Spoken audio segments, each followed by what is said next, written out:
All right, so Bitcoin market updates. Yesterday, sent out a trade alert. I said, if you want dip, buy some dip. All right, so we were live in the room, and I was just finger on the trigger, waiting for the entry. Right. So I've been doing like a play-by-play analysis with trade alerts based on the various different trend lines. Right, the breakdown of the various different trend lines, breakdown. Caught the bounce play, another breakdown, and then caught the bounce play.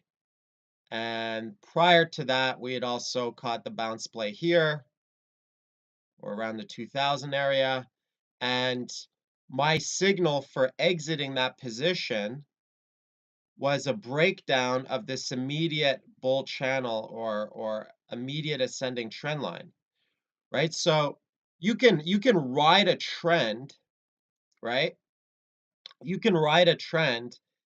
And you could either sell into strength at specific predetermined targets. So let's say you wanted to just sell 3,000.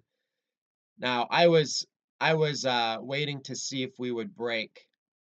Initially I actually had some targets where I was gonna start selling on the bounce here, but then I just let it run because I felt that it looked like it was just V-bottoming, and it was following that trend. So I said, you know what, I'm just gonna let this one run, see where it goes, and then once we break this line, I'll exit that trade, and then perhaps look for another dip buy entry, right?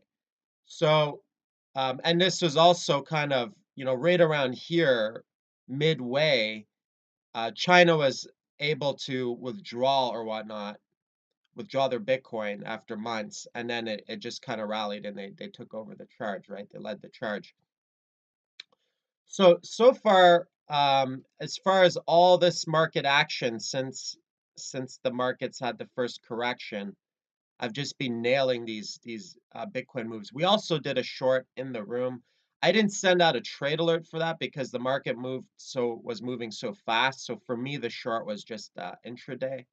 I didn't hold it overnight, but I did hold my cash hedge until we established support, and I bought in for the bounce play. Where there is blood, I will be there to buy the dip. Now, interesting thing about that, if I look on the larger time frames, so I'll just give you my rationale as to why I bought the dip.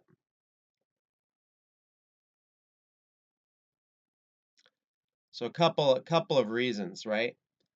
Um, Initially, when I was looking at Bitstamp charts, initially I was saying, okay, like if this were a bearish scenario, we would actually crack down to this area, bounce for a big head and shoulders. So I'd set some low ball orders overnight in case we stab through and execute my orders, right? That didn't happen, so I adapted. And then I also took a peek at the Bitfinex chart. And, although not the most perfect trend line, the concept and the principle remains the same.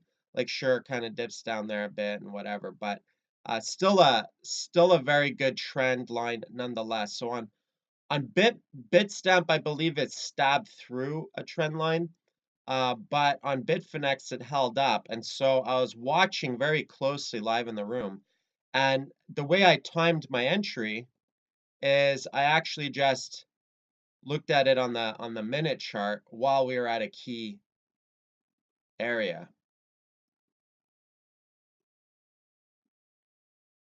right? So,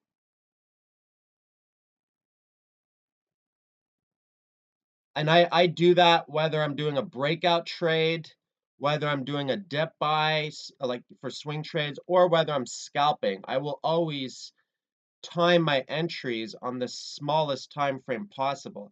Everyone has different trading styles. As you can see here, it started to become very apparent when we bounce. So this is where I start to pull the trigger on this bounce, and then I sent out a trade alert. So someone has a question, what on that minute chart said buy? Well, there was a couple of things. It wasn't just the minute chart alone. It was that I was dealing with a high probable area based on the larger time frames.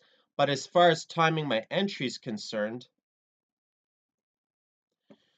so I was looking at the stochastic RSI momentum indicator. Obviously, there's a bunch of noise. So trading off of the stochastic alone is not very useful, right? But trading it in conjunction with looking at the larger area. So if you're looking, when I showed you that major trend line support, I saw that as a high probability bounce area, but I wanted confirmation to time my entry. So I was watching it roll over on the minute chart.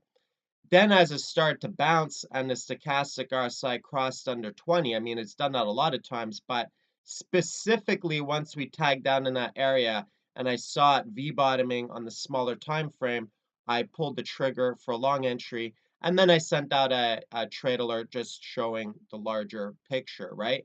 And pretty much nailed the bottom, and from that point on, it wicked up. And I use this same technique for scalping.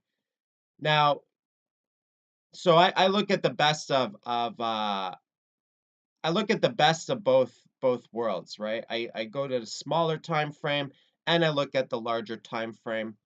The smaller time frame allows me to time my entries. One question, do you ever use a stochastic RSI on the larger picture? Absolutely.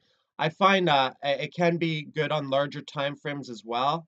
I love watching the 1 week stochastic RSI. You can often, when it crosses over, you could tell we're getting closer, much closer to a top. Every time I've seen a crossover on the 1 week, it generally means a top will be in at some point, right? Now, um, so anyone who is in the room basically got the early bird entry, right? Obviously, I can't send out a trade alert live as I'm doing that, because by the time I buy the dip and time my entry and wait for the confirmation, then I take the screenshots and send out a trade alert as quickly as I can immediately after. And usually it's if it's a big move, it should be quick enough that there's still lots of room and time to get a decent filler entry. But I generally just keep the swing trade alerts for quality trades for bigger moves, and not just send it out for coin tosses or um, you know chop or stuff like that. Now, of course, with the trade alert, I can't tell people how to trade. I can't tell you what to buy. I'm not a financial advisor. Everyone has to take responsibility for their own trades and come to their own conclusions. What I do is I tell you what I'm doing. I tell you my specific trades, my specific strategies that I'm using in those trades. And then if what I'm saying makes perfect logical sense to you, and you decide that you want to come along for the ride, that's completely up to you. Always use your own discretion. Obviously, sometimes I can be wrong, right? I'm not the crystal ball oracle of the markets, right? You really need to understand why it is I'm taking a specific trade.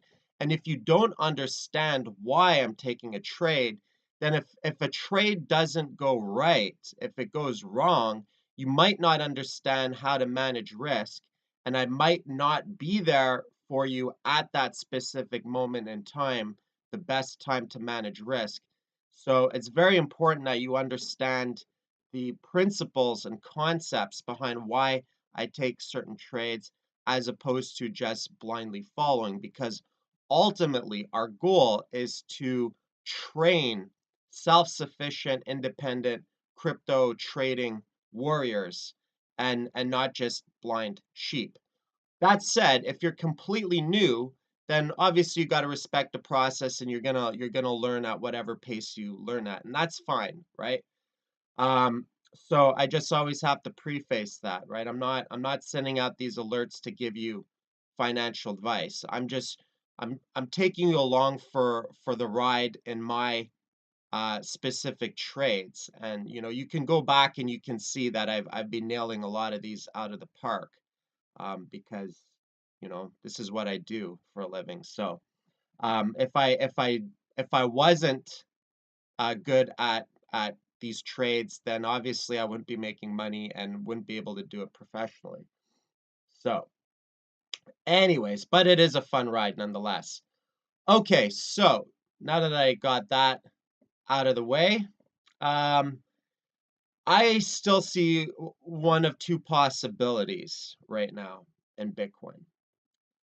I see the possibility for either a dead cat bounce, return to normal, head and shoulders, bear trend reversal. So that's possibility one. And it's always good to look at both possibilities, right? Because um, if you're not looking always looking at both sides of the coin, if you're not always creating a case for the bulls and the bears, and you have absolute conviction that it's only one side of the coin and not the other, then that's where you can get into trouble because you won't be properly prepared if your trade doesn't work out in your favor, right? So the case scenario would be a bounce up to dead cat bounce, return to normal, maybe up to this like 61.8% area somewhere in here, kind of lining up for a big head and shoulders. And if it rolled over and hit this line down here, then this would create a massive head and shoulders reversal pattern, right? And I'm just gonna create the neckline here to make it cleaner. It doesn't have to be perfect. It's the concept. The concept and the principle behind it is more important than religiously following lines because someone told you that there's some lines here to follow, right? You need to understand the principle and the concepts. And why does a head and shoulders work as a good reversal? Because a bear trend is a series of lower highs and a bull trend is a series of higher lows. So if we did roll over and hit a top on a right shoulder, then this on the larger time frame, this would be the first major lower high, right? Then for confirmation, you have breakdown, and there's two ways to trade this. Confirmation, you have the breakdown here, which is if you break the neckline, then that would kind of correspond closely to the 2000 area. Then it would probably be a big washout, right? Now, you can treat a head and shoulders in one of two ways. You can if you wanted to set up for a short entry, you wait till it bounces and you have your measured risk. You say, okay, I'm going to start scaling into a short, and then maybe you determine how much do you want to risk, right? Maybe you risk 6% and say, okay, well, if I'm wrong and it comes up here, then I guess it looks like it's V bottoming. And if it truly is a reversal on a longer trend, then as far as reward can go, you could actually let this thing run its course for a while. Actually, even if it bounces and stuff, you could literally ride it for the entire bear trend if you wanted to. Um, So that's one possibility, right? So you'd have to have your defined risk. So if you were willing to risk up to, maybe instead of trying to be too cute, you put it up a little higher, and maybe you risk like 10 or 11%, which for me 10 or 11% is still pretty big risk. Like, I generally don't like risking more than 5% on my Bitcoin trades. That's just me because I just don't like losing a lot of money. So I just try to minimize it. I'm very picky that way. For Bitcoin in specific. I mean, low cap altcoins, it can bleed -30 if I buy it low and I'll still be fine with it. Uh, you know, it's a different play. Okay, so the next question is Rocky going to short on a right shoulder? Probably not. Why do I say that? Well, let me show you the case for the bulls, right? The case for the bulls happens to be it's possible that we could V bottom and actually continue because technically it still hit the trend line and it made a higher low. So the bull trend is still technically intact. So even though we could get that head and shoulders reversal, um, even though V bottoms have never happened before, yeah, they happen all the time, especially on the larger time frames. So for example, um, Bitcoin's infamous for its V bottoms. So here's a perfect V bottom for Bitcoin. You know, some a V bottom, just like so it's a beast that way, right? It's pretty obvious that buyers stepped in, right? You've got this long wicks here. Buyer stepped in. It's pretty obvious that I stepped in or we stepped in to buy the dip. Buyers. We're part of those buyers. Anyways, defend the line, defend the trend, right? Gotta squeeze out some more profit off of this trend. Anyways, so I wouldn't bang on the shields exactly. I wouldn't be surprised to see a V bottom and something very similar to what we saw here. I mean, we could have easily rolled over for a dead cat bounce or return to normal on this big major correction too, and we still pushed up for another high and tagged 3,000. And again, we corrected higher low, and it's very possible we could still V bottom. And if we did, then I would start to sell into strength anywhere between 3,500 to 4,000, right? And it's just a general area, right?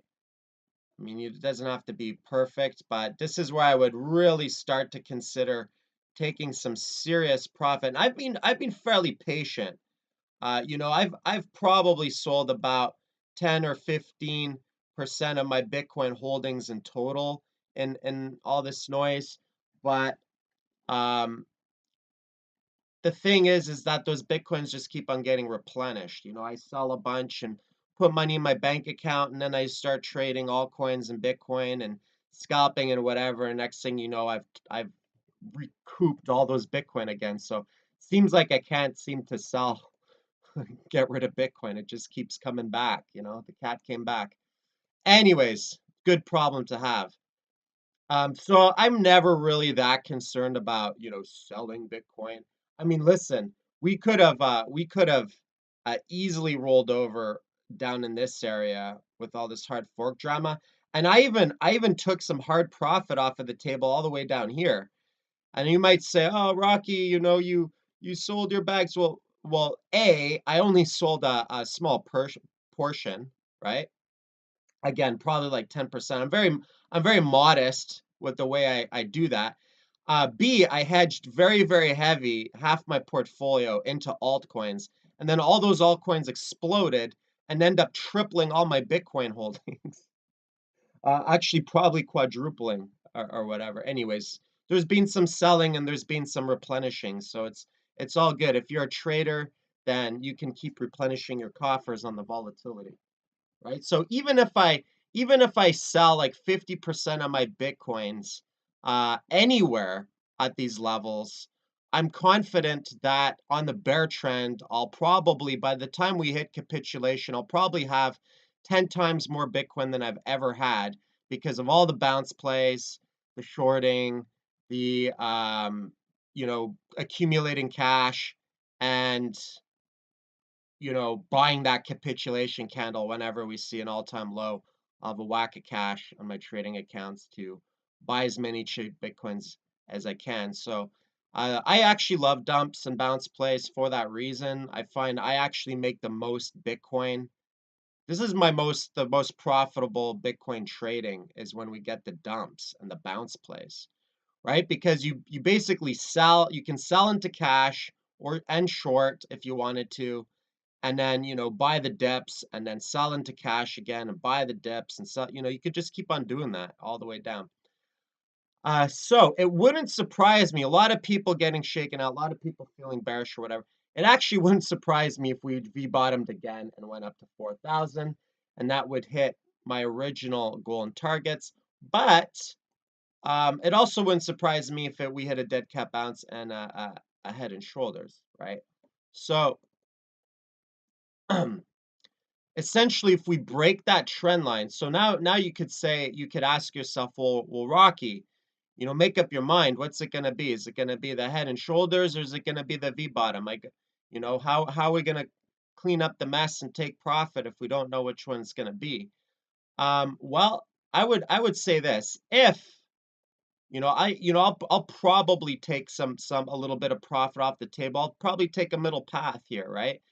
If we get that nice bounce, I'll probably take a little bit. And I say probably because I also have to assess the market. I said probably here, and I decided to let it ride, right? Which was a good decision. So you also have to know how to assess the markets live. You can have a game plan and strategy, but it's got to be written in sand and not in stone because you also have to adapt. Just like I adapted, I sent out a trade alert saying, "Hey, I wanna scoop up some cheap orders down here."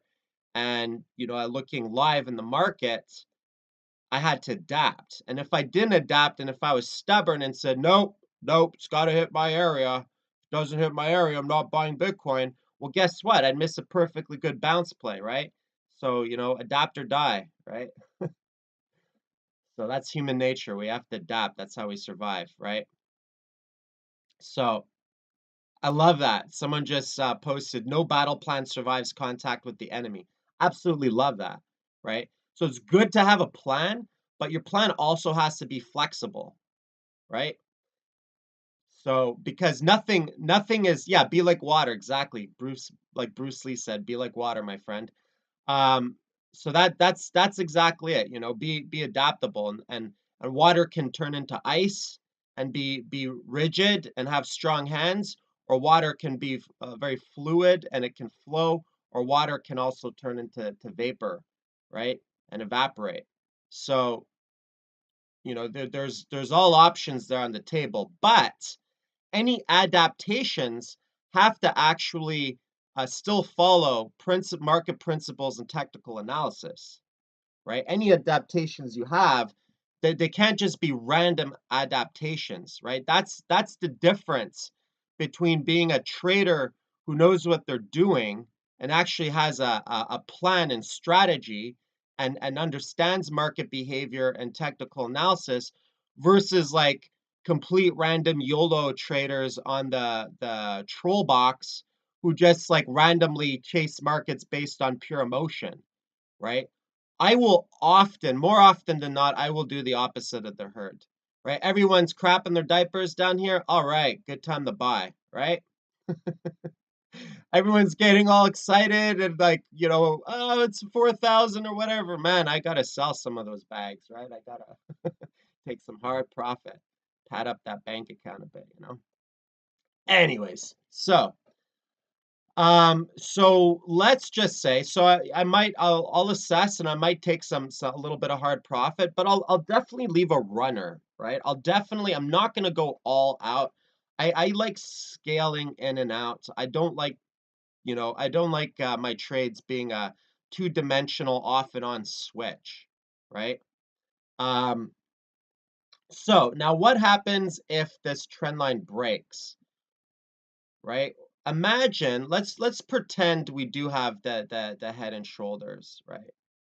So let me play a scenario. Let's say that you lock in a little bit of profit, but you let some ride, but you didn't clean up your entire portfolio, and you didn't sell like the 50% of the Bitcoin that you wanted to sell or whatever. So let's say you're not fully satisfied and exited out of the market. And let's say it rolls over and it does turn into the dead cat bounce. Um, and then it breaks down on this trend line, right? Well, a couple of things there. Number one, you there's a couple of good exits potentially. So you can sell a little bit into strength on the bounce just to lock in some hard profit or hedge, whichever you prefer, based on just on higher prices, just to get some higher prices off the table.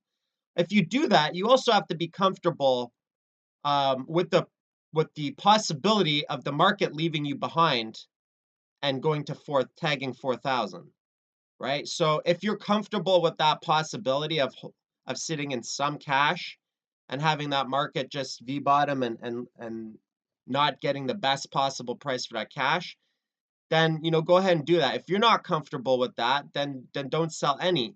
But what I would suggest is, the middle path is often the best path when it comes to trading, right? You take a little bit of profit off the table, scale out of the position, right? Lock some in. If it rolls over, then you could start to scale out a bit more. Maybe on the rollover point, you cut out closer to break even. You've still managed to confirmation of the breakdown. You've still managed to lock in profit. It's still a win, so on and so forth. Um, but where you'll start to get in trouble and aggravate yourself is, let's say you go all out. Like, okay, I'm all out. And then Bitcoin's like, haha, sucker. And it breaks out of the all-time high. Next thing you know, you're buying back in higher, getting frustrated, and now you've got to buy all those coins back higher, and you've got less coins, right? But if you only went out partially and it goes up higher, like, well, can't go broke by taking profit, took some profit off the table. That's a good problem to have. And I'm letting some ride, so woohoo, right? And then it goes up, right? Or you take some off partially and then it drops and it doesn't V bottom. Then you say, okay, well, I'm going to close out the rest, and on this breakdown, and maybe, just maybe, sure, the second exit wasn't the best, right? I didn't maximize my profit gains on the second exit, but I definitely maximized it on the first exit. And glad I sold into some strength here. And so I locked in hard profit no matter what. Even if you exit your second position at break even, you're still going to take away profit, period. Right? So that's like the non-linear, multi-dimensional approach and strategy to dealing with these markets, right? Treat it like kind of like a chess player. And what partially represents for you is, it's different for everybody. Maybe it's 50% of that long position, specific long position. Maybe it's 25. Everybody has to kind of determine what feels comfortable for them based on their position size, their risk management, and their cost basis. For myself, I can, you know, I consider all my current trades right now to be very, very casual, right? I treat these markets very, very casually, like almost with a nonchalance to it, because I'm in, I'm in a level of such insane profit that you, I'm not really chewing on my fingernails, like, oh, I hope this trade works out. Like, if it doesn't work out, it doesn't work out. I actually don't really care that much. Um, But that's also kind of the attitude you need to have with trading. If you fret and freak out too much, fear is a poison that will sabotage your trades, right? Um, but I might be in a different cycle than some people. Other people might be in a similar. I know some students are in a similar boat and similar position. So those students are probably feeling fairly casual about the situation as well, right? Whereas if you just joined Bitcoin, like, last week, and these are like your only Bitcoins that you bought at 2000, and you don't have like a ton of profit that's kind of padding your accounts, and you didn't pull out hard profit or get some cheap coins down in other areas, then maybe this trade would be like a feeling like a life or death trade for you, right? Maybe it wouldn't feel as casual to you, right? There might be a little bit more nervousness to it. But, that casualness only comes with experience. There really, really is no shortcuts to that. I can only tell you that with experience, the more you trade and the more you make profit as a trader, the more relaxed you get about trading and the more casual everything becomes. But there's no rush for that. That is only something that comes with experience. And I can tell you this every single day of your life, but it still kind of comes with experience. That said, some people make some good points. If you are completely new, you can be a little bit more casual about it if you put less capital at risk and if you position size properly. So if you're patient and you start off small and don't try to eat the entire cake in one, in one shot, then you'll probably be a little more casual about it as well. You'll probably feel a little bit more relaxed about it as well. But if you're completely new and you're like putting life-changing amounts of money on the line, that like if this trade goes wrong, it's going to absolutely crush you, then you probably should ease off of size because you haven't put in the time yet to warrant going in that heavy on your trades, right? Don't enter into a trade unless you fully look at both sides of the market and can comprehend the risk. And if you're okay with the risk and you're comfortable with the risk and you can live with it and manage it, then the trade is right for you and your position size is right for you. But if you're not comfortable with the risk and the position size that you went into, then it's probably a better idea that you ease off a little bit and take it a little bit slower, right? It's a marathon, not a race. You don't have to get rich tomorrow. If you want to be in this game for the long haul, it actually takes time to get there, right? I've been at this for years. I know a lot of people, a lot of students have actually made huge progress, leaps and bounds, in even just a couple of months. Couple of reasons for that.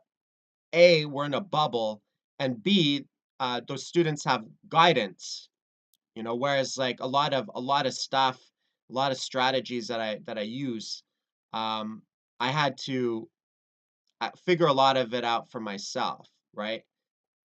So that's an important thing. I had to put in the time to figure out a lot of that stuff out. So it obviously took me a little bit longer. It doesn't have to be that long. It doesn't have to be multi years. But for anybody who's wants to invest, and of course, this isn't investment advice, so this is just my own personal opinion.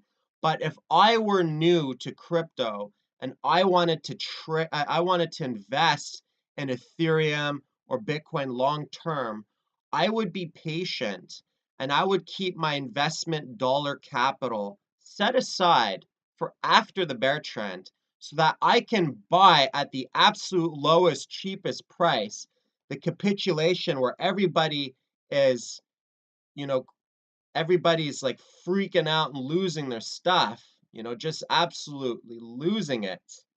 Um, that's really when you want to be buying, right? The point in the market that's the absolute scariest, the unimaginable has happened. Oh my God, Bitcoin hit $166. I didn't think that would be possible after hitting 1200. This market did a full retrace, even lower than the breakout point. Um, that's the time to buy. I'm sorry to say, right? This is when I start to get greedy, all the way down here. And I've had to be very, very patient, right? Very patient. So when I start talking about taking hard profit off the table, right, I'm talking about a journey in a market cycle that started in the gutter, in the gutter of tears down here, right? So this full bull cycle from capitulation to accumulation to the markup and healthy corrections, consolidation on the bull trend to the all-time high breakout to parabolic And now that we're parabolic, I do take hard profit off of the table. And I do intend on selling 50% of my bags. So, just saying. All right, enough about Bitcoin. Let's look at some other market trades that I'm in. So those are the possibilities and probabilities that I see with Bitcoin right now.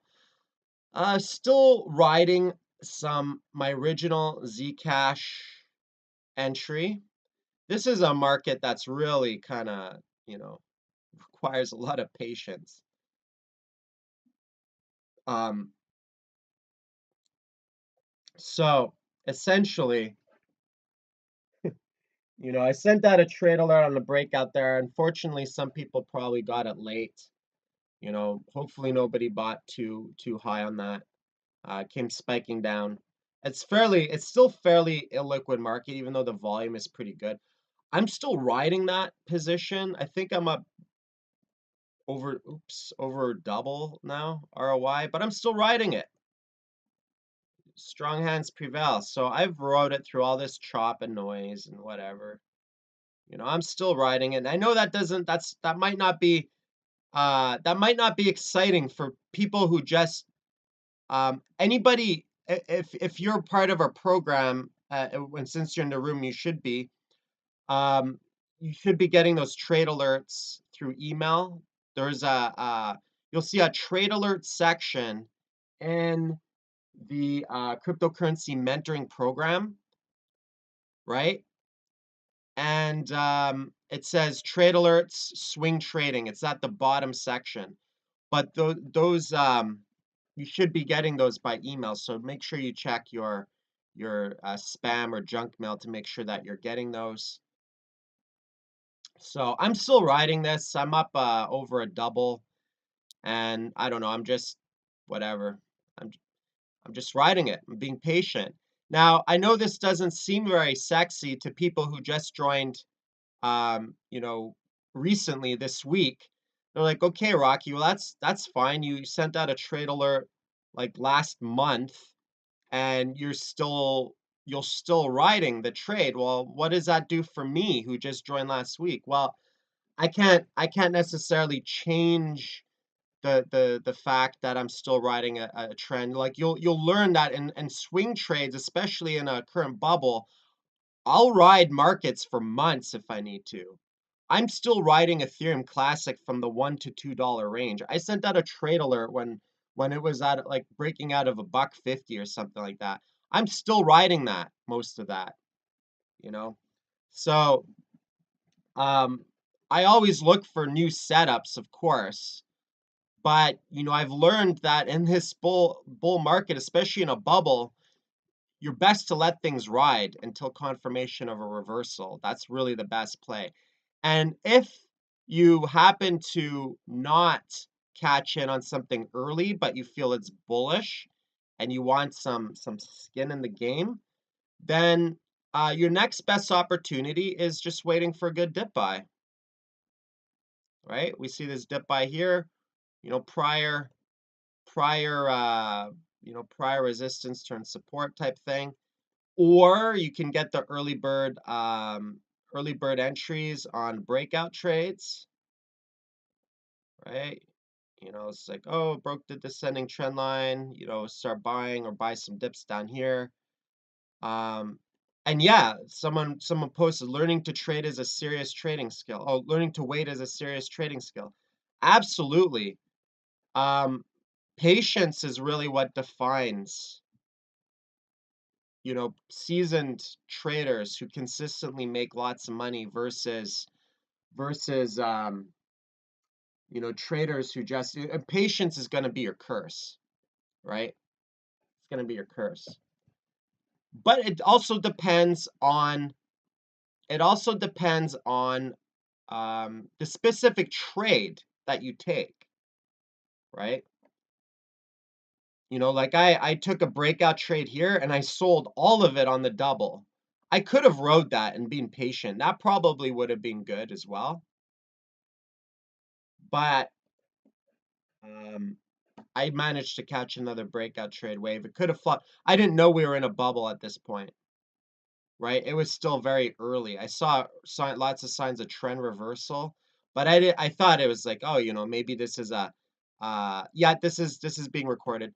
I thought maybe, this is a typical 2016 type of bull trend, we'll get some quick moves and then Bitcoin will break out and everything will flop, right? So I didn't know what kind of bull market we were in until we really, really bubbled. And then I was like, okay, this is definitely a market where anything I'm in, I should let ride for a while until we hit those reversals, right? So that's Zcash. I had also sent out a trade alert on BAT. That was one of my most recent ones. Well, aside from the Bitcoin action, but that one, I think it was a few weeks ago. Can't quite remember. So basically, I think I sent it out like probably right here. Didn't nail the exact bottom. There's definitely an opportunity to have cost average down. So, even my entries aren't always the best per se, but I know some of you were scooping up some of these cheap bat coins down here, and either way, whether you bought here or added down here or only bought here, either way, both entries are now profitable. This was a perfect example of when I accumulate like a low cap.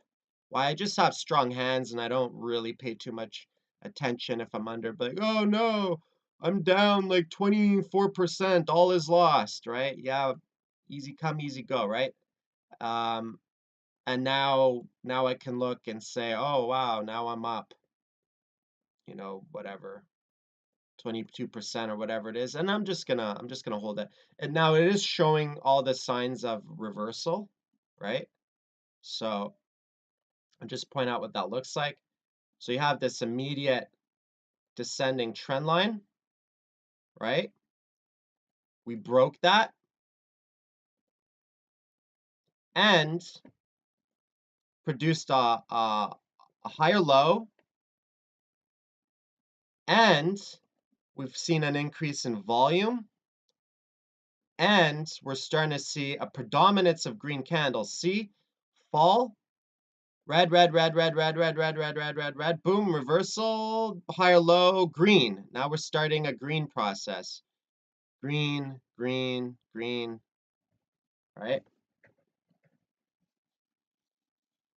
What do you think will happen to the short term when ETH market cap overtakes Bitcoin? Will Bitcoin dump and ETH spike up even more? It's possible, and actually, I welcome Ethereum, you know, going up higher. I welcome it. Shoot up as high and as fast as you possibly can. Let's get this market parabolic. Let's get this accelerated for the parabolic blow off, right? I'm all for that. And I'll probably short, and I might even just take a stab and short into strength for the heck of it. Because the downside when the bubble pops is going to be awesome. So it looks like we're getting some continuation here. It looks like we could push up, right? So we could be seeing an acceleration here, right? Notice how the size of this green 1D candle is the largest 1D candle that Ethereum has ever seen. Check this out. Look at the size of this one candle here, right? This is like a 32% 1D candle. That's pretty huge. So, the higher and faster the market goes up, the bigger the size of these candles, the closer we are to hitting a top, right? Um, Now, if I were to look at the entire trend, we've pretty much hit. This market has gone up so fast and so high that within a few months, we have blasted through every single fib extension level and has hit the exact top for the larger trend, right? If If we V-bottom, continue to V-bottom and break out, then the next candle can, I'm just looking at the entire extension trend. The next candle could even spike up higher, and maybe it'll end up tagging, like a chart breaker and tag, you know, point 0.2, nice round number, an even bigger candle, right? Before, and this would be like a parabolic blow off. I think if the Ethereum market produced a move like this, I just think there'd be so many things lining up for potential top, right? Uh, Oftentimes there are apex moments. There are pinnacle moments in every market cycle where there's max hype, max FOMO, max euphoria, right? The emotional market cycles. You need some kind of apex moment where people are just blindly shoveling money into the fires, stoking the fires of the bull run, and just like losing their mind and FOMOing and stuff. It happened here on the double top with the Dow, right? People shoveled $150 million into a buggy smart contract that code wasn't even audited properly, and that was like a big black swan event, and that triggered the bull trend, and that was a max euphoria moment. Yeah, I'm recording this. That was max euphoria, and from there that triggered the bear trend, right? So if Ethereum overtakes the market cap of Bitcoin, that to me would be like a pinnacle, apex, max euphoria event that could break the charts, make this full parabolic, and could signal a top. So that's one possibility that I'm looking at. And in all honesty, if I don't have a lot of Ethereum anymore. I've probably got like 2% of my original holdings, which is why I don't even really mention it, because it's not even worth mentioning. But I did get in early on the reaccumulation, and was patient, but I sold most of my bags a little too early, which is fine. I didn't know it was gonna bubble this hard, right? And we also could get a black swan event. I mean, Ethereum overtaking Bitcoin's market cap puts a big fat target on it from hacker Bitcoin maximalists, maybe even the same crew who tried to disrupt Ethereum on the DAO hack. I bet you there's probably a group of, hardcore hacker Bitcoin maximalists who are working around the clock secretly auditing all of the smart contracts and all these massive ICOs, likely looking for some kind of an exploit so that they can do what they did to the DAO, which would create a black swan event and trigger a bear trend, right? It wouldn't surprise me if we saw something like that. I don't wish that upon Ethereum. I don't have any problems against Ethereum or whatever.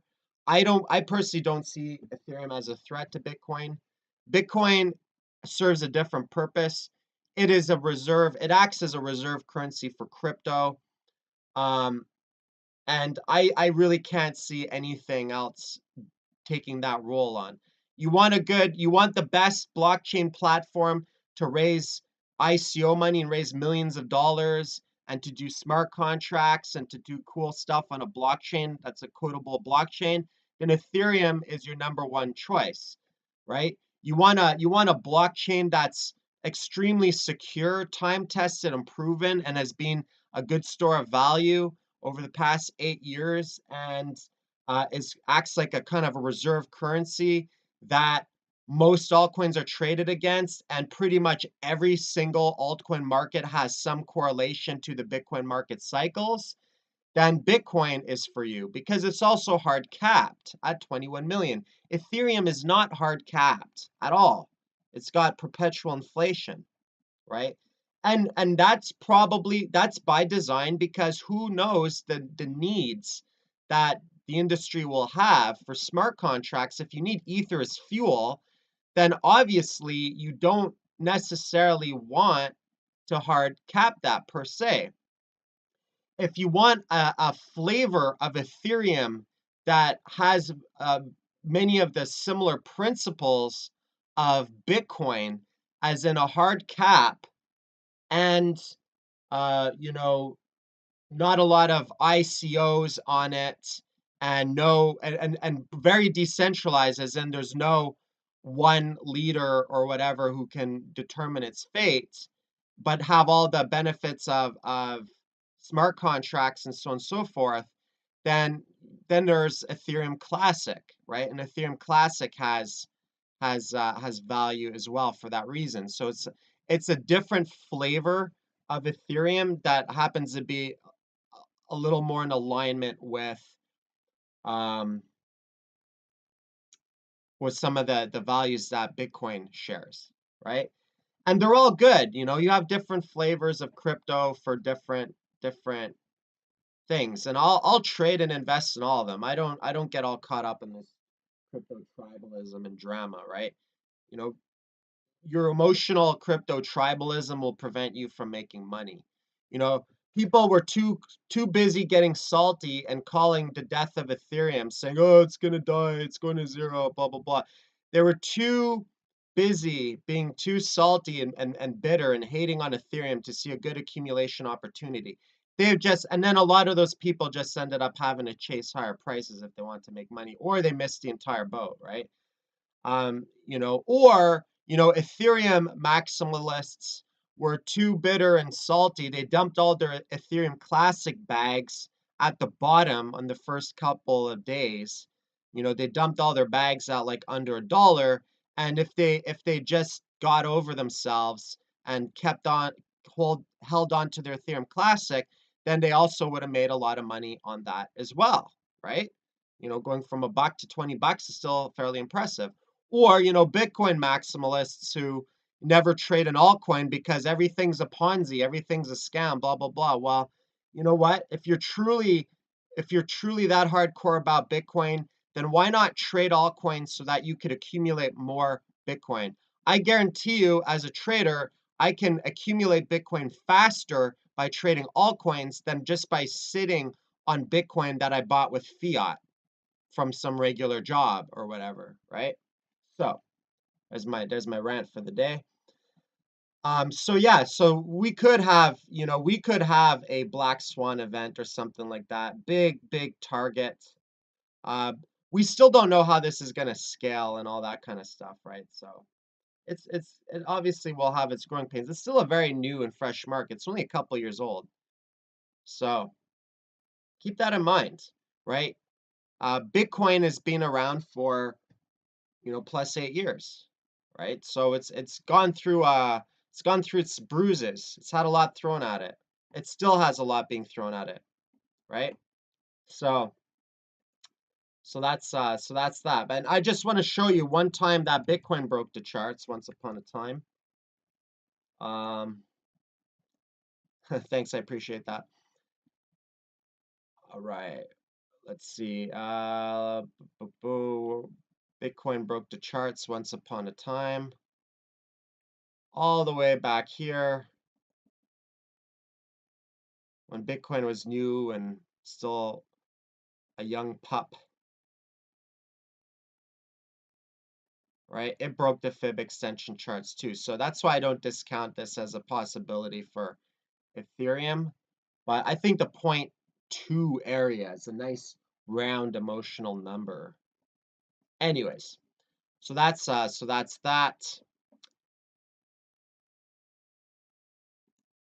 So I just looked at my portfolio and I've noticed that some of my positions that I'm writing are all starting to go up, right? My overall portfolio has increased recently. So, this is another reason why you don't sell into dumps, right? And why it's good to be patient. If I had just like sold all my bags and panicked, when Bitcoin was dumping, I'm actually up higher than I was prior to the Bitcoin dump. right? So, I mean, Golem still looks like it's ramping up for another breakout. I mean, I'm just trying this. I'm not going to catch the breakout because I bought the bottom, so I don't have to catch the breakout. But this thing is a beast, it's still going, right? And I think I don't know. They have a tech release sometime. I haven't been following too closely, but I bet you once they release their beta or their brass golem or whatever you call it, I bet you we'll see like this massive FOMO spike candle. I wouldn't be surprised to like, oh, we just released the bronze golem, and the next thing you know, boom, bam, just goes nuts, right? I wouldn't be surprised to see that. This market is still very healthy. This trend is still very healthy. Which is why I'm riding 50% of my original position. We're still on the trend line. And yeah, it's gained ridiculous. It was supposed to be released already, like this month or whatever. So I anyways, you know, this market has gained a ridiculous amount. I mean, I'm up 1,000. This is a full 10x Bitcoin wise. I'm probably much higher, maybe two, maybe like I don't even know how many thousands of percent. I bought at 2 cents. It's at like 50 cents or something like that. So do the math on that. Um, Ridiculous. But this trend is still healthy, right? It hasn't deviated too far off of the trend line. So it's still in like the healthy trend, and it's a new market, right? So it's still in like a healthy trend cycle. It hasn't gone parabolic yet. Parabolic will start to look like, crazy, right? Vertical, deviate from that. The angle will change. The angle will start to change if it continues, right? Crypto compare is what I use, but Blockfolio is also good. So the angle will start to change, and then when it goes full parabolic, it'll go straight vertical and go nuts, right? So that's the bullish possibility. Bearish possibility is obviously if we break below this trend line, then well, there's a fun ride, right? Oh, something else I wanted to point out. I think I forgot to mention this for Bitcoin. Um, if we ever did get a breakdown of this descending trend line, ascending trend line, my bad. And let's say you didn't sell all the bags that you wanted. Well, if let's say it fell all the way down to, this area, let's just play with that. Let's say it broke down and it fell to this area, then, confirmation of a reversal, what would end up happening is you'd likely get another bounce where prior support trend line would turn resistance, right? So it'd jump up to like the 2000. And this area for me wouldn't even be a question of recovery. If we snapped this line and then did something like that, and it could be pretty quick. Like it could be like an immediate snap below and dead cat bounce. It could be like snap and then immediate bounce. Uh, for me, there would be no question in my mind to sell as much Bitcoin as I wanted to take off the table before the bear trend. So I just want to point that out. So with the bounce plays, there are usually second chances. There are many warning calls and second chances and ways to get out of entries and take profit. And also, I would also point out too that August 1st is the Black Swan event with user activated soft fork. It will probably be some chaos and possible hard fork and all this stuff. But if there is consensus that is reached and segregated witnesses activated before that date, if somehow miraculously there is some form of consensus and it's not going to be a divide between one mining cartel and the developers, then I think Bitcoin's going to eat everyone's lunch at that point. I think we would see the mother of bounce play relief rallies. I think 4,000 would be modest. That's my opinion. I don't want to get too bullish, but if all of a sudden, let's say Jihan starts signaling segregated witness and there's a resolve and we're going to act, it's not going to be forced and everyone's on consensus. what I think could end up happening is I think we would immediately start breaking out, and we could start to see prices as high as 5,000. Who knows where it could go? It could get really, really interesting if that were to happen. And I think that Bitcoin would take its market dominance back. This fun little game that altcoins have been playing, taking back, it's the reason why altcoins are gaining so much in market dominance is because the fundamentals are uncertain with Bitcoin right now. Let me put it this way for you. Let me paint a picture for you. Look how bullish Bitcoin has been in the past 2 years, in spite of the fact that the fundamentals have been very sketchy. Think about that for a second. This market is absolutely insane. It is, we have had these uncertainty around the fundamentals since 2015. Okay. We've had main developers rage quitting and calling Bitcoin dead right here. We have the hernia right here, right? And in spite of the Bitcoin community being split in half, FUD and troll meme campaigns on both sides of the coin, miners threatening hard forks, this, that, blah, blah, blah, blah, blah, crazy stuff. In spite of all of that, look where Bitcoin price is, right? What do you think would happen to the price of Bitcoin in the event that there's actually consensus and we actually scale? And not only scale with segregated witness, but then get Lightning Network and then get smart contracts on it and side chains and all this stuff. What do you think would happen? Bitcoin would eat altcoins lunch. I think it would be absolutely ridiculous. I think that we would break the charts again, right? Probably go up to like 5,000 or higher. That's my opinion. Take it for what you will. Obviously, I could be wrong, but I think that would be an extremely, given the current circumstances, an extremely bullish move. In my opinion, looking at the technicals, I don't think we've completed the parabolic move. For Bitcoin to only gain a double after the all-time high breakouts, for Bitcoin to hit a parabolic move on the all-time breakout and to hit, if the top was, okay, maybe not double, if the top was 152%, based on all the money and liquidity that's sloshing around in these markets, the most money we've ever seen, I think that's modest. I think that's a very modest parabolic move. It could be the top, but I think that's modest, right?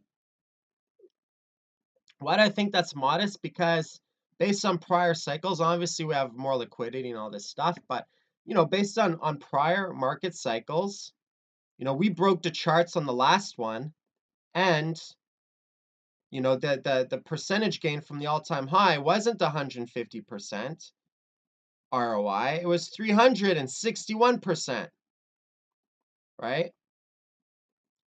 Not only that, if we were to break the chart similar to what happened in 2013, we're not even anywhere close to breaking the charts yet, folks. If we had the exact same measured move that we had in 2013,